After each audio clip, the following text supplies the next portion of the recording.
Chase, thank you so much for coming on the podcast today.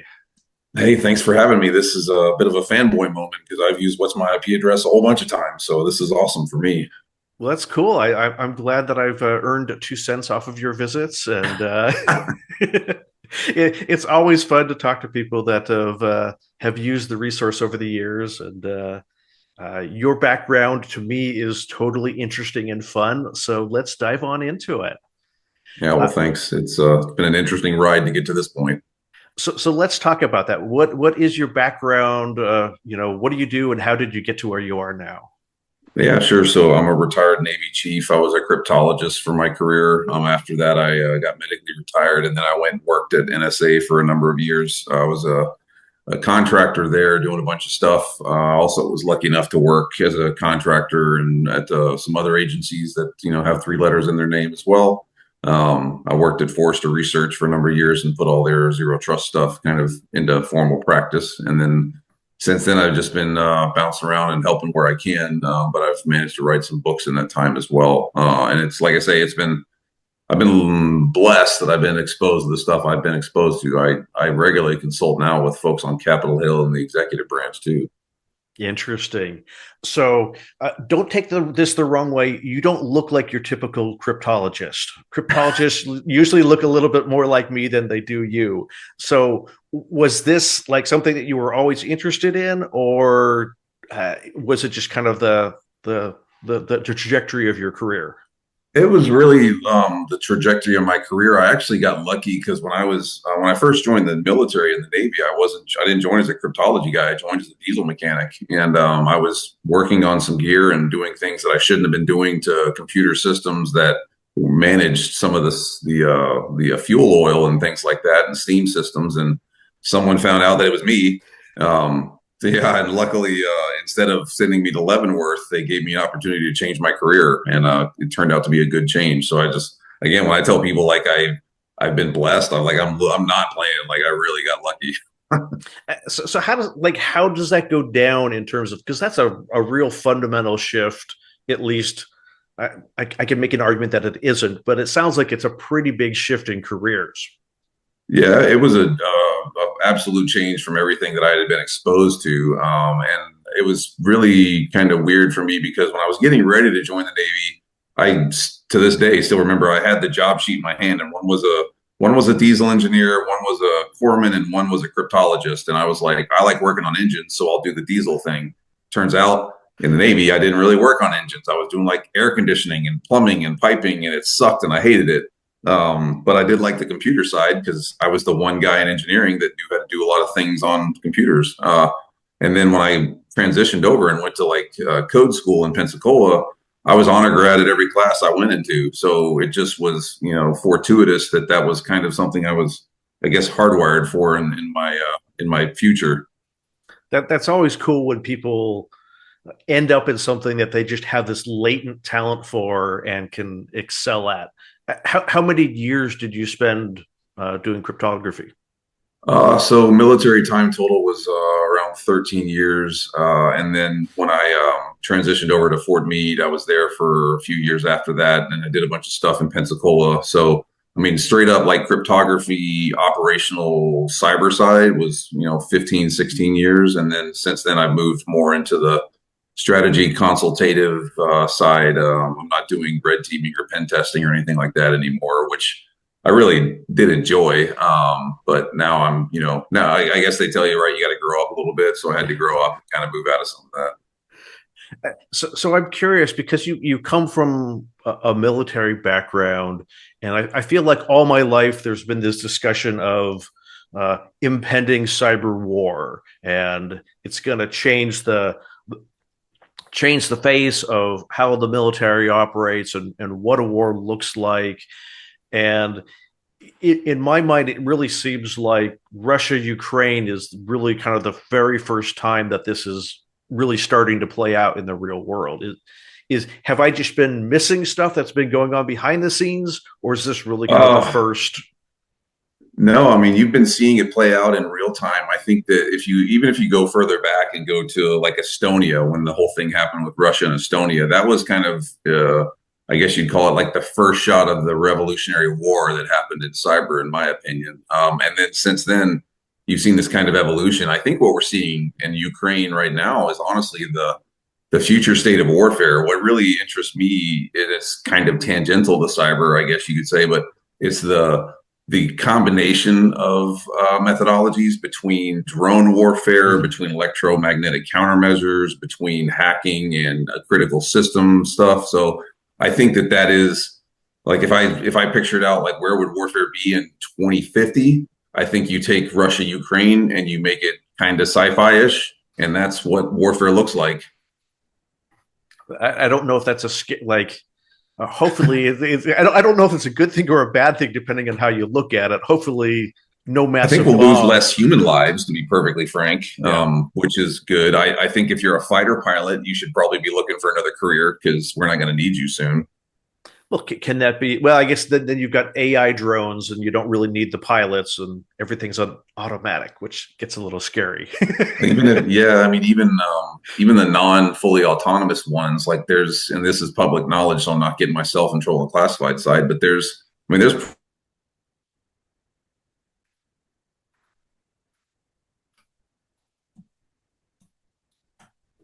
If you can hear me, you just froze up, and I lost audio.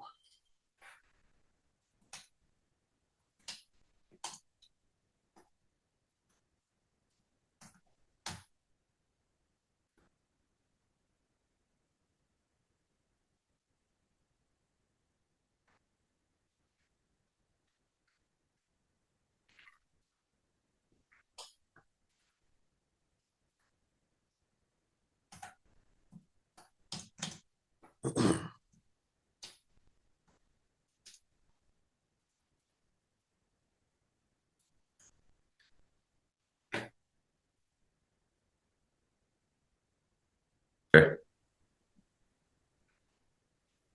All Yeah, right. so I'm not, all right, cool. So I'm not getting myself in trouble on the classified side because these are programs of record and publicly available. But there's research and planning going on to see if you can dominate a battlefield or airspace with cheaply made, relatively in the context of government money, drones without any humans involved, and it's going to be swarm type of activity. And I mean, from the perspective of will we need bomber pilots and will we need people that can fly long range stuff? Sure. But are we going to need, $4 billion F-35 JSF pilots? I don't see why we would in the very near future. Yeah, I think maybe if you're maybe there's me being the military tactician that I am, maybe there's use cases, but it seems to me just incredible that Ukraine has done so much with sub $1,000 or $1,000 homemade drones, enough to hold back a former world superpower. Oh, I mean, you've got, I keep up with some of the Reddit channels on this and some of the other stuff. And I mean, you've got folks using Mavic drones dropping mortar shells down the tubes for tanks. And I mean, Yeah. you got a multi-million-dollar tank that's taken out by somebody that spent $600 and used a crappy old piece of Chinese artillery. It amazed. Yeah, I've seen a lot of that footage. It is absolutely Yeah, crazy. I think for me, that's what I think the future of warfare looks like. It's pretty staggering. Let's take a step back, and before we go down too many rabbit holes, how do you define cyber warfare? So I think cyber warfare is just the natural evolution of conflict in the digital space. I think it was von Clausewitz or something that said that war is politics by other means. But I think really cyber warfare is politics by digital means, Mm-hmm. and that's kind of where we're going with this. It's the bridge between espionage and kinetic activity, and you can get kind of more on one side of that teeter totter or the other depending on the need. It's the ultimate level playing field too. I mean, this is the only space where a country like North Korea that can't feed its people can build a nuclear program on stolen Bitcoin. Yeah, they just got about 1.5 billion a few weeks ago. Yeah, I mean, it's like I mean, there's people in North Korea that so poor they eat grass, yet they've got a nuclear program Yeah. entirely funded by stolen crypto assets. Yeah. So when it comes to cyber warfare, kind of who are the the major play? Not necessarily it's this government. Let's not go there just yet. But who are the different types of players in this space? So you've got kind of the non-government specific actors, right? Which is the criminal actions and those folks that live in areas with non-extradition treaties where they aren't doing stuff for the government, but kind of are-ish. Then you've got the major APTs, which everyone's aware of those. And then you've also got these kind of factions that are popping up around the place that are, like digital mercs, where they'll, farm themselves out, do an op, make some money, work for whatever government's willing to pay, and then they disappear and find someone else, and they have allegiances to no one. So those are the kind of major players in the space, and then they all seem to focus in different areas as well, like where their fortes are. It's a really interesting transition. Yeah, that you have people that will break into systems, then people will do stuff with it once they've broken into the systems, and you've exfiltrated information, people who use that. And Yeah, and then they resell it to each other, and they're all in this cesspool of malicious activity. gotcha. And who are kind of the primary targets of these actors? Well, it depends on the actor and it depends on who's behind the activity. If you're looking at like, stuff coming out of Europe and Russia and those areas, it seems to be more focused on closer to kinetic disruption, hospitals, healthcare, financial, critical infrastructure to some degree. And then you've got the others that are coming out of the APAC region, China, and those areas where it's more what you would call kind of 3D chess players, right? Where they're looking at long-term infrastructure, critical systems, oil and gas, logistics, those types of things. So they're going deeper and they go different depending on who's kind of running the op and what their motivations are. Gotcha. And so, what are some of their? So we've talked about players. What you talked about critical infrastructure. What are kind of the different elements of critical infrastructure? It's a pretty broad term currently. If you put a bunch of people on Capitol Hill in a room and said define critical infrastructure, you get a really weird answer. But I mean, what typically is considered critical infrastructure is oil and gas, piping, water systems, healthcare to some degree. I would argue that school systems are also critical infrastructure, but it's not well defined. It's kind of also problematic in the context of cyber warfare that we don't have a clear declination on what is critical infrastructure, and we don't have any legislation that says these are the kind of things that happen should this be targeted, because that's why the bad guys target it. Yeah, if the local water filtering system goes down, was it an act of war? Was it espionage? Was it some kid just goofing around, or did the code just break? Right. Yeah. And is it, what is that kind of kinetic effect? Now, I think the hospital stuff throws a wrinkle into that because last year, I think the research was published. There was something in the neighborhood of 140-ish hospitals in the US that were like attacked during ransomware activities. And I believe the number was around 60 Americans died because they either weren't able to get healthcare or were in the process of getting it and things went wrong. Oh, And if you kind of step back from that for a second, you go, well, wait a minute. If a bunch of I don't know, terrorists parachuted out of a plane in downtown St. Louis and took over a hospital and killed 60 people, we would be, guns blazing going to war. But because it's cyber, they just kind of go, oh, well, the nerds will handle this. yeah. And it's a problem. Is some of the difficulty like, someone, they parachute out, we know who they are, we can identify them. But if it's this hospital, that hospital, 140 hospitals could have been 140 different unrelated entities. Yeah, and they don't come direct. They hop out of currently compromised systems in Belize to go to one in Canada to go to one in Oklahoma. So I mean, the attribution side is exceptionally difficult to figure out. And then, like to your point, even if we do figure it out, what's our justification for doing anything? Yeah. Where do we? Yeah, it's clear if you fire a physical round across someone's forehead, but it's different if you fire a digital round as far as your legal ability to respond. Yeah. You know where a missile came from or a rocket came from. It's a little more murky as to where does the digital trail lead. Yeah, and I mean, even if it does, like, even if it's a smoking gun, people at the top are still going, I don't know if we want to do anything. Is the kind of the fear of we don't want to get into a kinetic war as a result of a digital war? Yeah, because I mean, that's a very real possibility. I think the best kind of corollary to that is, Secretary Hegseth basically just said recently, like, no more cyber activities against Russia. And Yeah, from a diplomatic perspective, I totally get it. I think it's good to throw some water on the fire between Russia and Ukraine. However, from the perspective of, like, does that let your adversary know that you're giving them a free pass? That's problematic. yeah. Maybe this is the question you can't answer. Or is the U.S. prepared for a digital war? There's a lot of really good people doing a lot of really good work that are working to figure out how we would operate in the context of a full-on digital war. If you said, "Are we ready today to defend ourselves adequately and currently, keep our current way of life functional?" I would say not today, and that is an issue.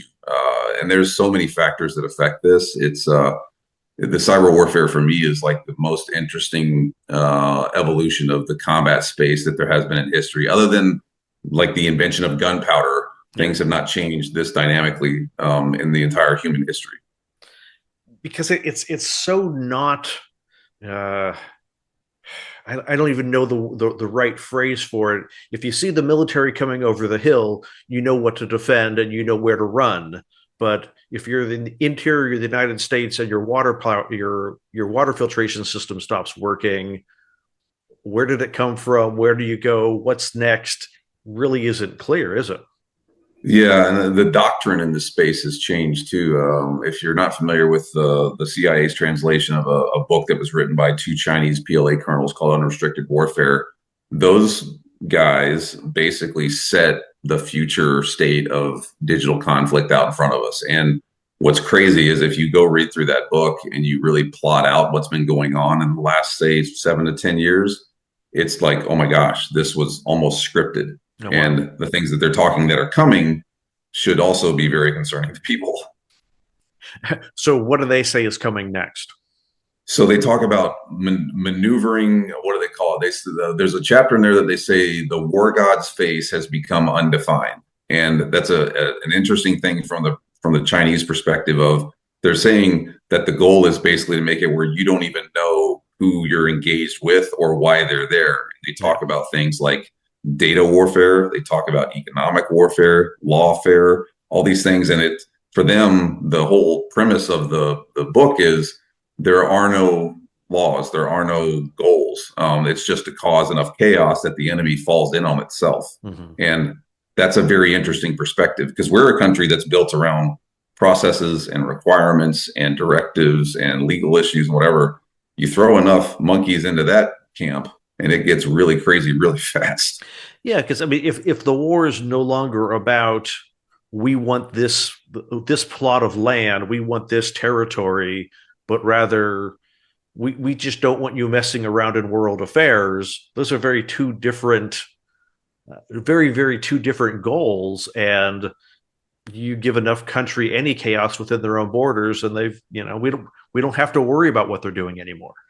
Well, and part of what they also say in there that's very prescient too is that they say that the goal, the perfect goal of this objective is to basically make it where they know the United States is a powerhouse, but where the United States never engages in conflict directly, which is very interesting, right? So they know that you don't want to call the big kid down to the parking lot, but you want to figure out a way to basically make him go so nuts that he can't even bother coming down there. Yeah.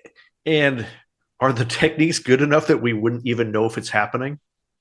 I think that they're good enough on so many different levels that it is death by a thousand cuts, and it's been playing out for a while. The Chinese and the PLA specifically, or the CCP, they play 3D chess, and we're lucky if we can kind of chew on the checkerboard. That's not very optimistic. I mean, it's. I mean, it's so like just to give you one other example, right? So the CCP built aircraft carriers. They built three of them. One of them, they've called it a research vessel, and they continue to just try new things on this thing. And they know satellite pictures of it and everything. And this is public knowledge. But the thing about it is, they have no goal of ever putting that thing to sea. It's literally just to keep us spending time investigating what they're doing on that thing and trying to build our carriers to match that capability. It's conf- uh, defense by confusion. Yeah, I mean, yeah, it's and the side channel of that is when you read Unrestricted Warfare, they talk about how the U.S. and Ronald Reagan did this to the Russians in Afghanistan, which bankrupted the Russians and caused the fall of the Soviet Union. So we taught them how to do this to us. It's very interesting. I assume disinformation would be a significant. Hey, Huge. we've created these new, you know, these new weapons. We've through particle accelerators or rail Quantum. guns or whatever.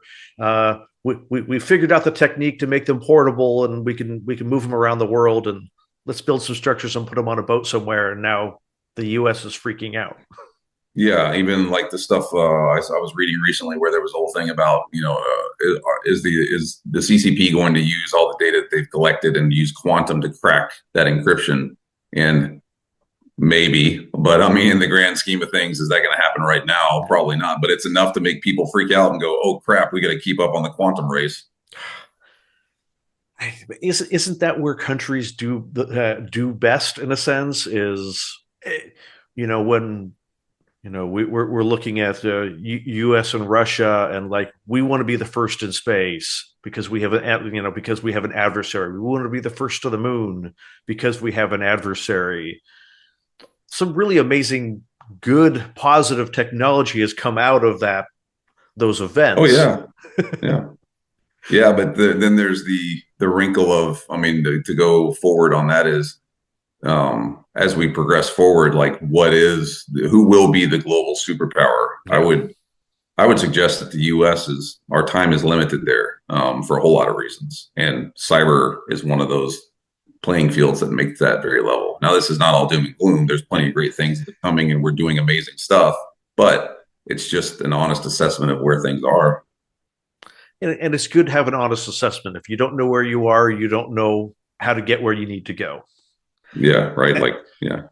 So clearly there's things that government, the big G government needs to do that listeners to this podcast do not have the ability to directly influence aside from their votes and things like that. What are some of the things that the listeners can do to protect themselves or to reduce the risks to them in these types of incidents happening? Yeah, I think the one of the biggest ones, right, is if you're a small business or you're a home user or those types of things, like really follow some of the best practices. Don't just kind of be lazy with your setups and configurations. The default crap you get from the manufacturer needs to be reset. Very simple stuff. Um, Personally, I think more people should move towards like Chromebooks and move off of legacy PCs because you don't need it, and it's just a Bitcoin miner anyway when you get hacked. And you can't get you ransomware won't run on a Chromebook because there's no operating system. Yeah. I mean, that's simple. So like, there's some very basic things people should do. Multi-factor authentication, turn it on. I mean, it just is that simple. It's kind of what you were saying. Like, it's none of this stuff as far as being a harder target is rocket science, but it does require a little bit of strategic thinking and maybe some investment. Yeah, like as we're talking, like my gears are starting to turn of like what would I would do if I were a threat actor? It's like, hey, gee, we could launch attacks against the United States from within the United States using everybody's home stuff, and it never leads back to us because it's all coming from the U.S. Right. All those misconfigured thermostats and baby cameras talking to the internet that have, default password 123. Refrigerators with outdated OSs that can't be upgraded. Yeah, yeah. I just recently saw someone had I think it was a bidet, a web enabled bidet. And I was like, why? Because everything needs to be web enabled. Yeah, even what washes your hiney, right? Yeah. So it's what are some of the things that you see, because there's only a limit as to what individuals can do. What are some of the things that governments are doing to kind of advance cyber defense? So one of the most interesting ones is that a couple of years ago they put a policy out they call Defend Forward, and what that really means is that if there's indications of things that are problematic or trending towards attack, that they can start moving kind of forward on defending that front line, which is great. I think the some of the new leadership on the Hill is well suited for things to actually change up the legal requirements and give people some more teeth. There is conversations going on about the definition of negligence in cyber operations, Yeah. which would be very beneficial. And the government, is very aware of these risks and these threats, and they do have a lot of working groups like MITRE and NIST and others that are trying to put out really good plans and guidance for it. It's a big giant battleship, and you're trying to turn it with a wooden tiller. Yeah. So it's going to take time. Do smaller countries have an advantage in They have terms an of advantage, yeah, because depending because, on. because they're not a big giant aircraft carrier that they've got to turn? Yeah, I mean, I think that some of the smaller countries have an advantage. Like Israel's probably, I would say, the world leader in effective cyber operations, because they're surrounded by the adversary and they do it 24/7, and they're really good at it. But they're also directed from on high, do what we need to do for the Yeah. purposes of defending Israel. Some of these other countries are catching up, but if you want, in my opinion, if you want to look for a perfect example of what operational cyber looks like for a government, it's Israel. Gotcha. And I suppose like there's a certain aspect of this that we need multiple countries to work together to go after kind of the criminal organizations and the organized crime.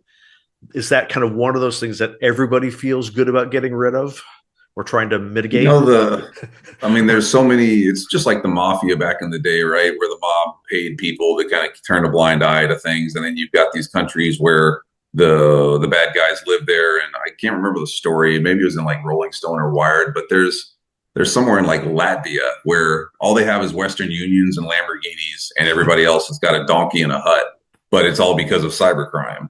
Yeah. So, it's one of those ones of everybody would say to your face that cybercrime needs to go away. However, those folks are just like the drug cartels. They've worked their way into lots of very high places with a lot of money. Yeah. Is chasing the money the easiest way to go after those types of organizations? I mean, I think chasing the money makes a lot of sense because there's a trail there. However, you throw in the, anonymous Bitcoin and Yeah. these things, it gets even more difficult. Personally, I think that we should start putting a little bit of more, I guess you'd call it lead behind the threat. If you're a threat actor and you take down a hospital and people die and we know who you are and we can attribute it, I think we should just figure out how to remove you from planet Earth. But that's just my opinion. Yeah. It is a perfectly re, not predictable. That's not the right word. I'm sorry. That is a perfectly reasonable perspective to have. Is like you attack us digitally. If we attack you kinetically, I mean, if you kill someone, I mean, that's kind of par for the course. And I think if they did that a couple times, people would start, going like, whoa, wait a minute, maybe $1 million is not worth it. Yeah. And I guess that's the challenge is that's still a change in politics, like you were talking earlier of do we view cyber attacks the same thing as we would someone coming across the border or attacking a base or a military installation somewhere around the world? And Yep. right now, that's everybody still is in the gray area over that. And it's many shades of gray. And I suppose it's not the sort of line that people want to cross either. Because God forbid you get it wrong, I mean, that's a very valid argument for people to say. So it just is going to continue to be interesting how this rolls out and develops. And some of the new tech that keeps coming into space is not going to make it easier for the good guys. Yeah. So with kind of the nation state threat actors, do they have different approaches, different tactics, or is it we're just going to use whatever resource we can get our hands on? No, you've got the nation state from the CCP and those areas where, I mean, for them it's a many year play. I mean, they've worked through getting people, physically in country to put USBs in the systems to get stuff, and then they go back home on a visa that expired and blah blah. Like it's a whole program plan, long term, 20-25 year type thing. And then you've got the other side of the cyber warfare domain where prior to the Ukraine-Russia conflict, now they're pretty much all engaged in Ukraine-Russia. It was a crafted, targeted attack, kind of based on what was going on politically. You could almost track it by the day of this happened to the ruble, and this was bad in the EU, and here's an attack that happened somewhere over in the UK. But they weren't going for the long-term play, the 20-30 year sort of plan. It was all just the what's going to work today.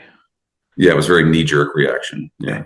Are kind of like all eyes on Russia, Ukraine, trying to figure out like this is our first learning experience of cyber warfare and drones, and we're going to watch what happens there in order to figure out how we adapt our militaries? Yeah, there's a lot of folks that are watching it from the strategy side of it, like trying to figure out what the battle rhythm looks like.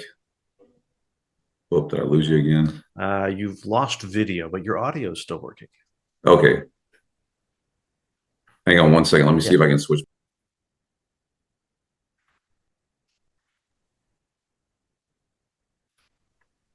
All right. Can you hear me now? Yeah. So we were talking about in watching governments and whatnot, watching the war going on between Ukraine and Russia. And is this one big like learning experience of everyone's like, okay, we see what's working with these drones. We see what's not working. We're definitely seeing this kind of cat and mouse. It's like everybody watching this with really close eyes. This is the most televised and recorded war in human history, and you're able to learn at an almost geometric rate of like what works, what doesn't, where there's changes, where you could apply something. So I think it's a very good time to be a U.S. military strategist and planner because, man, you're getting the almost a live minute by minute feed of what's going on. But we don't own the IP, we don't own that patent, so it's going to everyone else on the planet as well. Yeah. That I guess that's the scary aspect is whatever we're watching, everybody else is watching at the same time. Yeah. And there's some folks that don't play by the same rules we are. So where we will pump the brakes on something, they'll go, shoot, we should do that. Or we don't care about our soldiers. We have a different level of acceptable casualties than some other country might. Yeah, right. Like we're fine with running out of people before bullets. Yeah, yeah, it's awful. So what is the as this has gone relatively on the dark side? What's the light? The light at the end of the tunnel, the hope, the aspiration of what can happen. I mean, the good thing is I think we're also seeing that there's a lot of valuable capabilities that are being developed in the context of war. And to be perfectly frank, like we've learned this over time too, is whether or not people want to realize that like war is kind of a good thing for innovation. We're seeing people like the drone side in battlefield medicine. They're getting people that would have died before and getting the medicine and actually, getting them saved because they can get a drone there with a kit before they could get them on a plane or a helicopter. This feels very video game. In that too, there's also a lot of. Oh, sorry, is it blipping again? Yeah, I was gonna say like the whole concept of dropping off medicine to guys in the field feels very much video games from 10 years with med packs falling from the sky. Yeah, I mean, you're perfectly right. Like that is something that is being. I mean, because when I was in the military, they always talked about if you got injured, the golden hour. How fast can we get you on a bird to get you back to surgery or whatever? Now, I mean, if you're and there's been videos of it where folks in Ukraine have been shot and they fly them out of kit and tell them literally on the phone, here's how to cut a tourniquet, and it saves people's lives. So I think we're seeing some of that there. I also think we're seeing a lot of potential for collaboration in the space, and we're also sort of learning what the definition of conflict looks like in the Yeah. future, which is very, very needed. I mean, I can see a lot of ways that what has been learned through warfare in Ukraine and Russia could be could be totally beneficial for society in terms of the use of drones to find people. If there's an avalanche or an earthquake or those sort of things, floods, and you don't know where people are, okay, well now we've got 1,000 drones up in the air with thermal imaging. We can find people really fast and rescue them. Whereas before, it's well, we just gotta get your dogs and get out on the ground and just start moving. Yeah, and some of the stuff we're doing too around identity and identification, I think, is interesting as well. Like we're able to track more in real time and kind of get that feed and be able to respond in real time. Yeah, So there's good that's coming out of this, and the innovation side, and the collaboration side, and the potential future state. But it's it would just like anything, there's risk as well as reward. yeah, and times of transition are always messy. Yeah, yeah. At some point, things will stabilize, but in the meantime, it will be a little panicky. Yeah, I mean it's ice skating uphill for the immediate future. Yeah. So how much of this and what other things do you cover in your book? I get a lot into artificial intelligence and kind of I would say, the rogue aspect side of AI. I did talked a lot about NSA. I talked a lot about SEAL team operations and special warfare, dark underground, those things. So I just happen to have been lucky enough to be engaged in a lot of those spaces and know a lot of people there and have done the work in some of those groups. So the book is very online with that. And the other thing I would tell people too is like everything I wrote about is technically possible. Like none of it is hyperbole. None of it's Mhm. just crazy ideas. Like it is all very technically doable. Well, that's good. Will the reader be discouraged by that and a little Yeah, I unnerved mean, by I it, don't know if maybe? they should be discouraged, but they should. It should definitely, some of them, it should be a wake up call. Yeah, Awesome. And what is the title of the book? yeah. So it's a series. The second book is out very soon. The first book is Gabriel, with obviously a big AI, and the second Mhm. book is Variable with a big AI. So it's a series. Oh, fun. And I assume people can find those anywhere books can be found. Yeah, they're on Amazon, the other publications, and I'm glad to share links with people if they are interested in getting some. Yeah, awesome. We'll make sure to include links to those books in the show notes and on the website. If people want to learn more about what you're doing, how could they connect with you? Greatest way is LinkedIn. I'm a big fan of DMs and social media, and chatting with people there. So look me up. I'm the only Dr. Chase Cunningham you'll find on LinkedIn. Oh, that's awesome. It's easy when you can find someone. It's awful when you go to LinkedIn and you enter, my name, there's, 45 Chris Parkers that show up and you're like, "Oh, great. Which one?" Which one, right? Yeah, when it's like John Smith. Yeah. Cool. I super appreciate you coming on the podcast today. Hey, thank you so much, man. This was great. I could talk about this stuff for hours. Me too.